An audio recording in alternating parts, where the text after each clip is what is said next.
Javelin on tõesti praegu, nagu ameeriklased ka ise, kes on sellega käinud tegelikult palju sõdimas, ütlevad, et maismaa lahingutes on ta tegelikult tanki järel teine relv.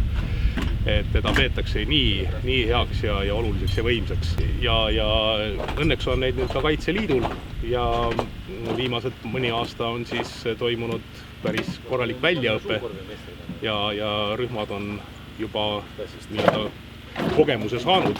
Heal juhul on õnnestunud sellega ka lasta ja et ta on siis keskmaa tankitõrje relv, siis tema laskeulatus muidugi võrreldes Carl Gustavi või tankitõrje kahuriga on oluliselt suurem. See on juba efektiivselt 2,5 kilomeetrit ja tegelikult on võimalik lasta suisa 4 kilomeetri peale.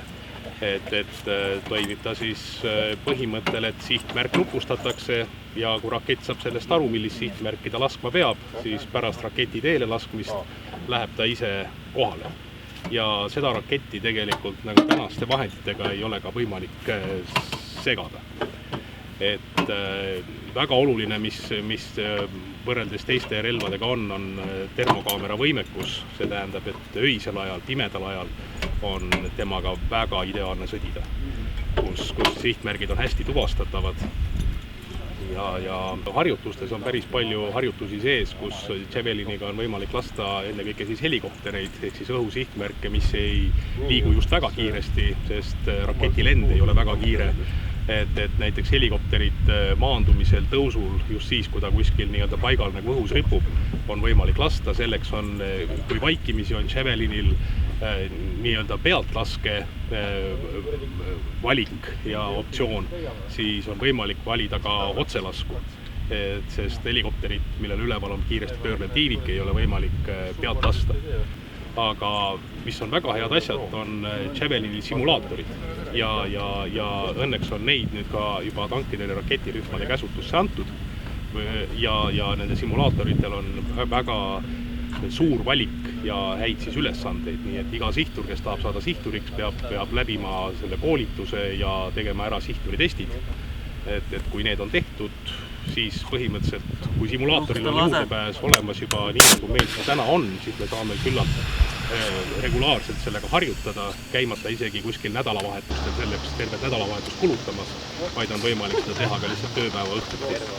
Ja mis on simulaatoril veel hea, mida on meil nagu rõhutatud, on see, et kuigi aeg-ajalt tundub, et simulaatoril vähemalt alguses, et ei saa nagu kõigele pihta, et tegelikult see simulaator kui selline on tujukam kui relv ise. Et kui sa juba simulaatoril suudad kõiki sihtmärke tabada, siis päris lasku sooritades juhtub see enamgi tõenäolisemalt.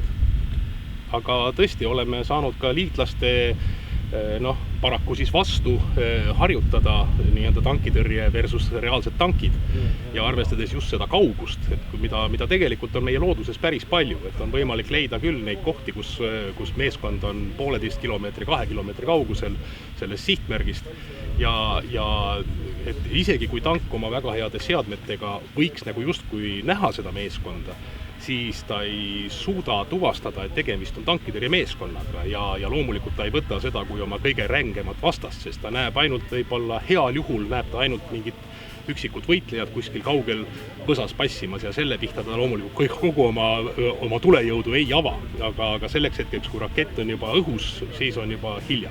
Javelini on võimalik lasta ka ruumis sees, sellepärast, et tal on see stardilaeng ja tal ei ole sellist mingisugust tagasilööki, nagu näiteks tankitõrje kahuril või Carl Gustavil, kus peab taga olema väga suur ohuala ja sealhulgas lausa oht surma saada, et on ainult küllalt väikeste parameetritega ruumid, nii et on võimalik lasta täiesti ruumide akendest, nii et ka linnalahingus väga-väga hea relv.